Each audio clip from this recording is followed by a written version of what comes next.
everyone, it's Dr. Peggy Symingson. I want to talk about this idea of organizing your Canvas content by module.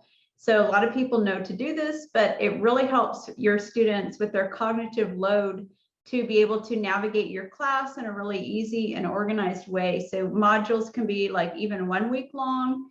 They can be 2 weeks long or 3 weeks long. I've not really seen them longer than 3 weeks. So if it's a 15-week semester, you know, five modules, 3 weeks each, or, you know, something along those lines is kind of typical. It can be thematic and that kind of thing. And then usually I have my readings at the beginning and content at the beginning of the module and the weekly and the module overview with reminders in it and stuff. And then at the last part of the module is where I have all the assignments linked. So I'm going to share my screen with y'all.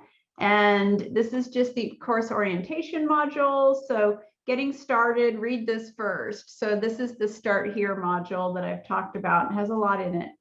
And then I do my undergrad courses all online, and it's by week. I'm going to reorganize it, I think, and cluster the weeks around themes and that kind of thing, but I'm not there yet. So right now, the modular content is just you know, the content itself, and then I have assignments. And then for assignments, everything is there so that they know exactly what they need to do. They don't need to go hunt in the discussion area. They don't need to go hunt in the exam area.